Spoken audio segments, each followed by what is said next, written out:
When my husband finally chose my daughter over his own mother, I realized that some families are built by blood, but the strongest ones are built by love, loyalty, and the people willing to fight for you when it matters most.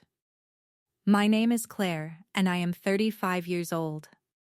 I married Daniel 4 years ago, believing that love could heal almost anything. Looking back now, I realize I confused hope with reality.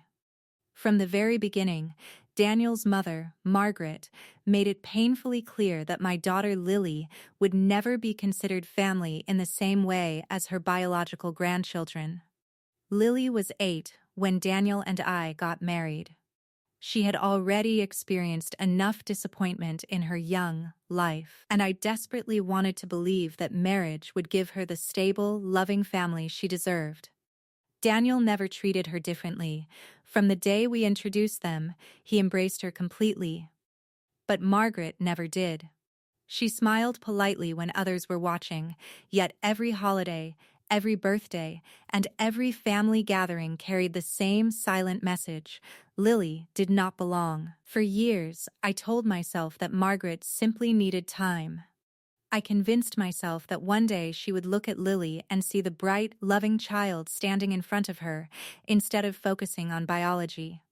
I ignored the small comments, the forgotten gifts, and the way Margaret always seated Lily slightly farther away from everyone else.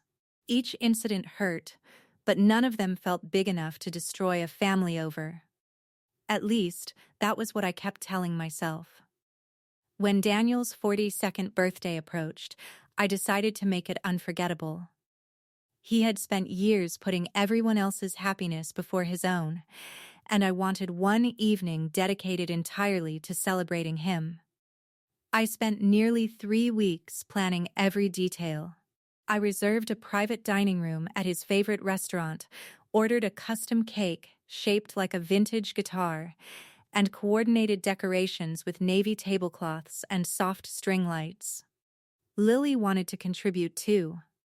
For 2 evenings, she sat at our kitchen table carefully creating a birthday card using glitter glue, stickers, and colored pencils. She erased and rewrote each sentence several times because she wanted every word to be perfect. By the time she finished, she proudly declared that it was the best card she had ever made. The night of the party, Lily held that card against her chest during the entire drive to the restaurant. She kept asking me whether Daniel would smile when he opened it. I assured her that he would love it because Daniel loved everything she created. Looking back, I wish I had paid more attention to the nervous feeling growing in my stomach. We arrived early to help prepare the room. Margaret and Daniel's father, Thomas, were already there, along with Daniel's sister, Rebecca, and her 2 children.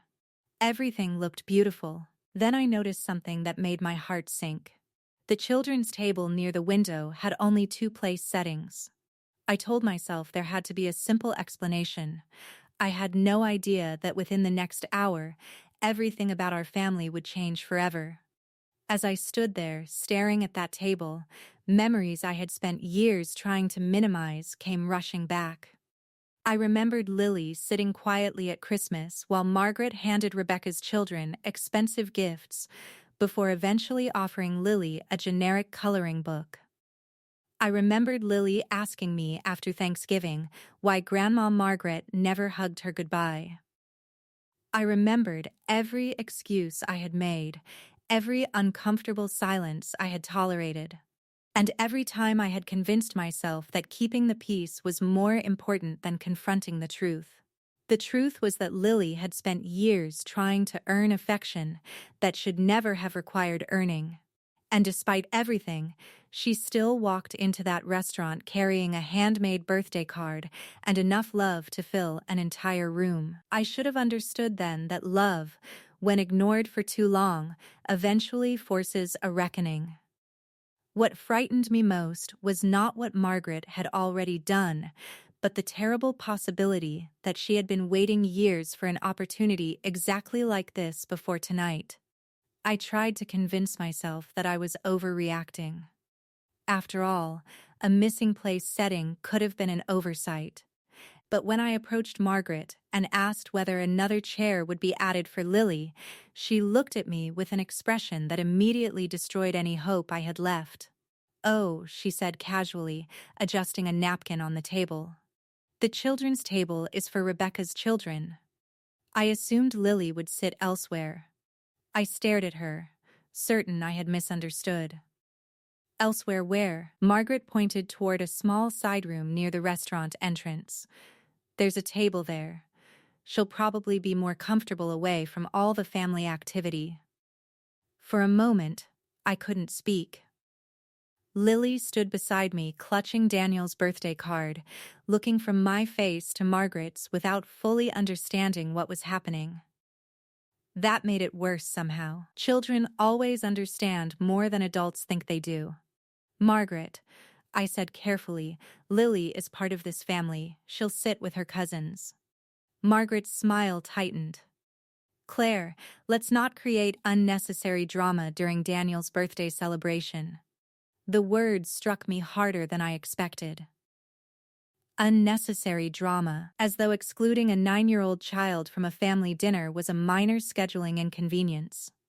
Before I could respond, Rebecca appeared beside us.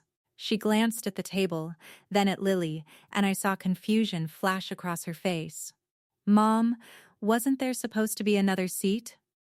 Margaret didn't even look embarrassed. "No, I arranged it this way." Rebecca opened her mouth to argue, but Margaret had already turned away to greet another guest. I knelt beside Lily and smoothed a strand of hair behind her ear. "Everything's okay," I told her softly. She nodded, but her eyes had lost some of their excitement. 20 minutes later, I excused us to the restroom because Lily's hair clip had come loose. We spent several minutes fixing it in the mirror.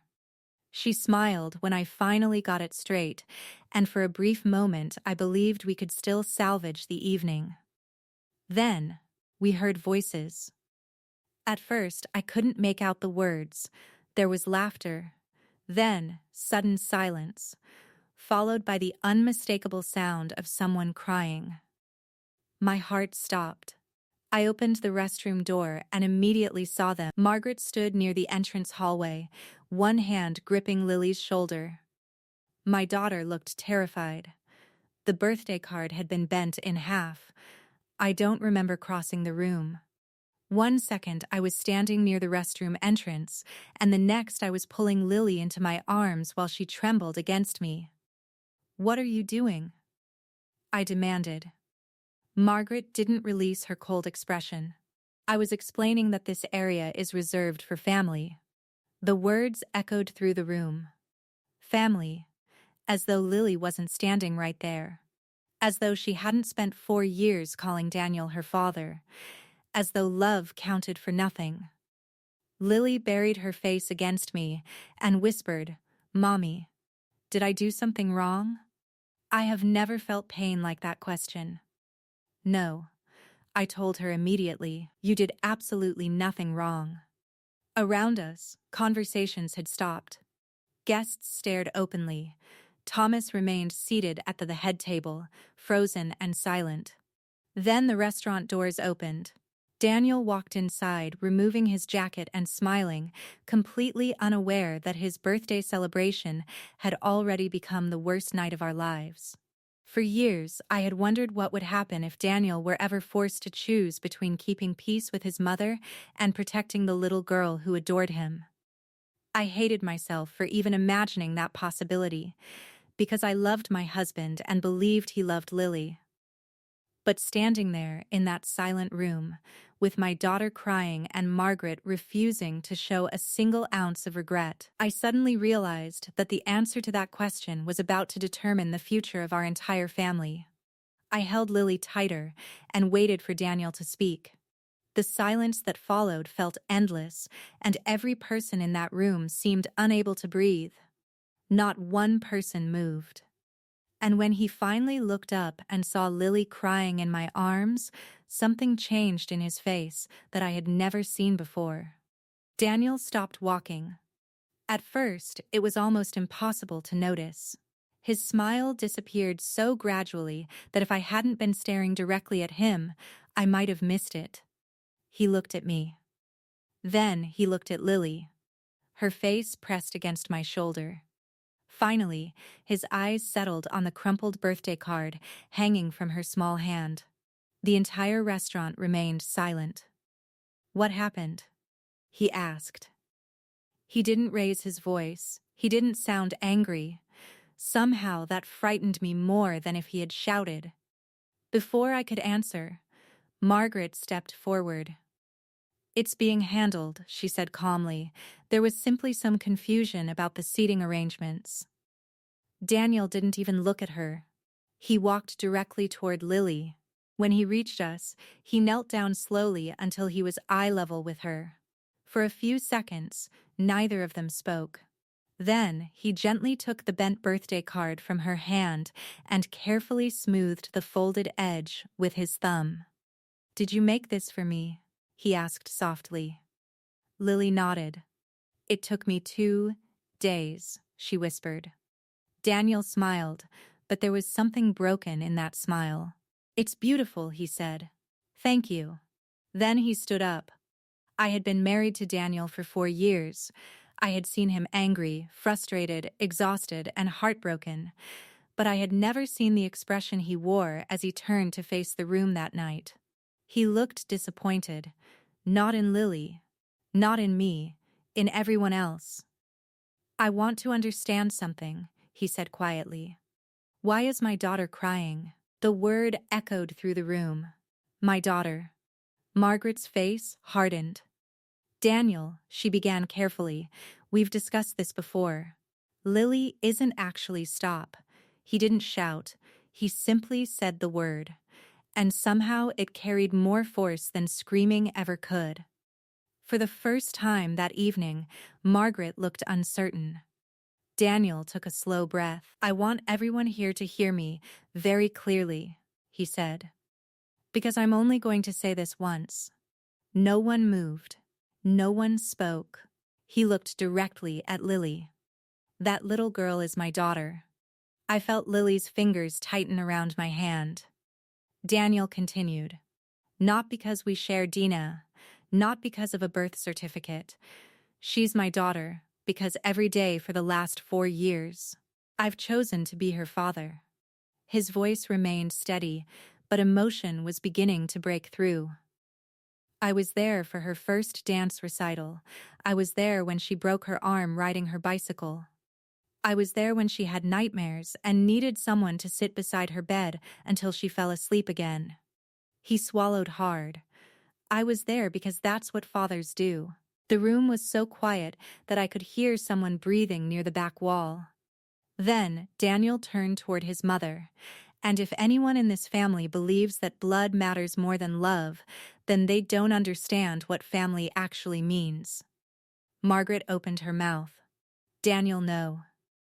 Again, he didn't raise his voice. But this time, even Margaret stopped talking. "You physically removed my daughter from my birthday party.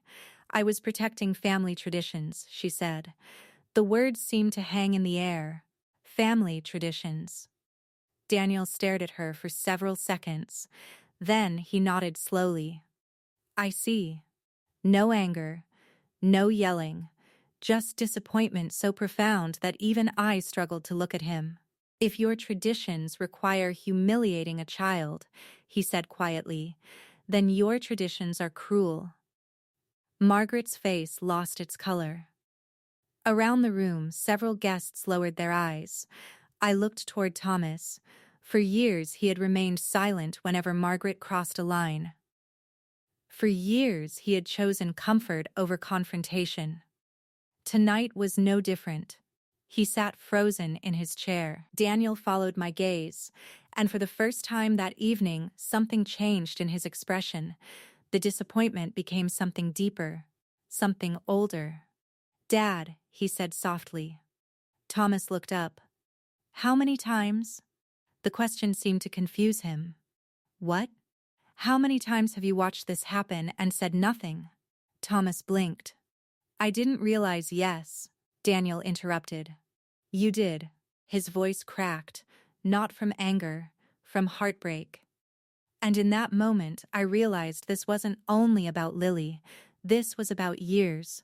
Years of silence, years of excuses, years of choosing peace over doing what was right. Then Daniel looked around the room one final time, and the next words out of his mouth would change our family forever. Daniel's eyes moved slowly across the room. He looked at his mother, then at his father, then at Rebecca and the guests who had gathered to celebrate his birthday. Finally, he looked back at Lily. "I've spent years telling myself that this would get better," he said quietly. "I kept believing that eventually everyone would understand what I've understood from the beginning." He took a breath. "That being a parent isn't biology. It's showing up." No one interrupted him. No one dared.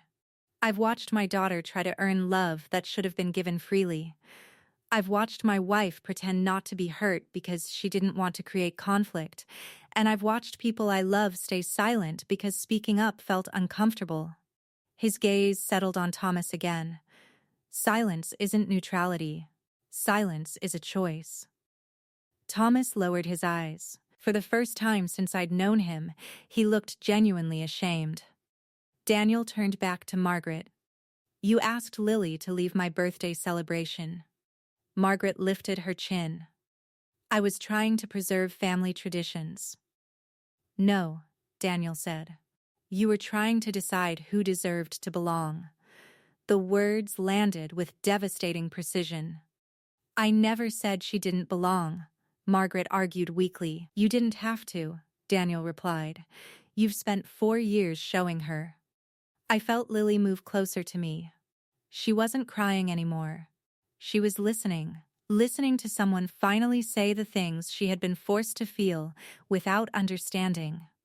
Daniel took another step toward his mother. "When Lily had pneumonia, who stayed awake for 3 nights beside her hospital bed?" Margaret didn't answer. "I did." His voice remained calm. "When she was afraid to start a new school, who walked her to class every morning until she felt brave enough to go alone?" Still silence. "I did." He swallowed. "When she calls out for her father, who does she ask for?" No one spoke. Because everyone already knew. Daniel looked at Lily, and for the first time that night, he smiled. A real smile. "The kind that comes from certainty. She asks for me." Lily's face crumpled, not from sadness, from relief. The room felt unbearably emotional. I realized I was crying. So was Rebecca. Even several guests looked away, blinking rapidly. Margaret remained standing, but something about her posture had changed. For the first time, she looked less angry than confused. As though she genuinely didn't understand how she had become the villain in her own story. Then Daniel said the words that changed everything. "If Lily isn't accepted completely," he said, "then neither of us will be." The silence that followed felt endless. "You can't mean that," Margaret whispered. "I do. This is your family." Daniel nodded. "Exactly." He walked over to Lily and placed his hand gently on her shoulder. "This is my family." I saw Margaret's face lose what little color remained. For years, she had believed she controlled the definition of family. In a single sentence, Daniel had taken that power away. Thomas finally stood. His chair scraped loudly against the floor. "Daniel," he said quietly, "I should have said something sooner." My husband looked at him. "Yes," he replied. No anger, no accusation, just truth. Thomas rubbed his face with both hands. "I thought avoiding conflict was helping." "It wasn't," Daniel said. Thomas nodded slowly. "I know that now. It wasn't a dramatic apology. It wasn't eloquent. But somehow, it felt honest." Then, Rebecca stood up. Without hesitation, she walked over to the children's table. "Ethan," she said gently. Her son looked up. "Can you move over and make room for your cousin?" Ethan smiled immediately. "Of course." He slid his chair aside and patted the empty space beside him. "Lily," he called. I saved you the best seat. The simplicity of the gesture broke something inside me, because children understood what adults complicated. Lily looked up at me. Can I? She asked quietly. I couldn't speak. I just nodded. She walked to the table. Ethan immediately began showing her a drawing he had made for Daniel's birthday. Within seconds, they were laughing. Laughing as though the worst moment of her young life hadn't happened less than 20 minutes earlier. I looked at Daniel. He was watching Lily too, and in his eyes I saw something I had spent 4 years hoping to see. Not obligation, not sympathy, not sacrifice. Love, real, unwavering, unconditional love. But Margaret wasn't finished. And the next thing she said threatened to destroy whatever chance remained of repairing our family. Margaret remained standing beside her chair, her hands clasped tightly in front of her. I was only trying to protect our family's traditions, she said again, her voice quieter now, but still stubborn. That's how things have always been done. No one answered immediately. For the first time all evening, her words didn't carry authority. They simply hung in the air, sounding smaller than she probably intended. Daniel turned to face her one last time. I've spent years respecting your traditions, he said.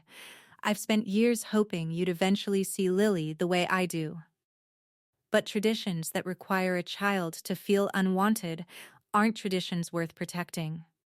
Margaret opened her mouth, then closed it. She looked around the room as if searching for someone to support her. No one did. Not Thomas. Not Rebecca. Not the guests. No one. You would really choose this? She asked quietly. Over your own mother? The question seemed to pain Daniel. He took a long breath before answering. No, he said. I'm choosing my daughter. I don't think I'll ever forget the expression on Margaret's face. For the first time since I'd known her, she looked genuinely lost. Perhaps she had always believed that family loyalty meant obedience. Perhaps she had never imagined that one day her son would force her to confront the consequences of her choices. Daniel walked over to the children's table and sat beside Lily. Can I see the card again? He asked. Lily smiled and handed it to him. He opened it carefully. Inside, written in uneven glitter-covered letters, were the words, "Happy birthday, Daddy, thank you for choosing me." The room fell silent again. I watched Daniel read those words twice, then a third time. When he looked up, his eyes were filled with tears. He pulled Lily into his arms. I will always choose you, he whispered. She hugged him so tightly that for a moment neither of them moved. I turned away because suddenly I couldn't stop crying. After several seconds, I felt someone standing beside me. It was Thomas. I failed her, he said quietly. I looked at him. He wasn't talking about one evening. He was talking about years. You can do better now, I replied. He nodded slowly. I'd like to try.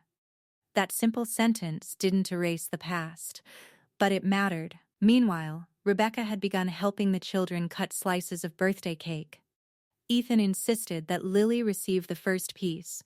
She laughed as he placed an extra napkin beside her plate, like it was some great honor. Watching them together, I realized something painful and beautiful at the same time. Children don't naturally exclude. They learn it. And thankfully, they can learn something better too. Margaret remained seated for the rest of the dinner. She barely touched her food. Occasionally, I caught her looking toward Lily. I couldn't tell whether she felt regret, confusion, or simply the shock of losing control over a story she had been telling herself for years. She never apologized that night. I didn't expect her to. Some apologies take courage, others take time, and some never come at all. When the evening finally ended, Daniel walked Lily to the car carrying both her jacket and her handmade birthday card. As we drove home, she fell asleep in the back seat holding the wrapping paper from his present. The streetlights passed silently across her face. Daniel reached over and took my hand. Neither of us spoke. We didn't need to. Everything that mattered had already been said. Publicly, clearly, permanently. That night didn't magically transform our family. Margaret didn't become a different person overnight. But something fundamental had changed. A line had been drawn. A choice had been made. And for the first time in 4 years, I stopped wondering whether my daughter truly belonged. Because Daniel had answered that question in front of everyone who mattered. My daughter would never again be asked to wait outside while someone else sat at the family table. Not while Daniel was her father. And after that night, I believed him completely. If this story touched your heart, subscribe and join us for more powerful, emotional stories about family, love, and the choices that define who we truly are.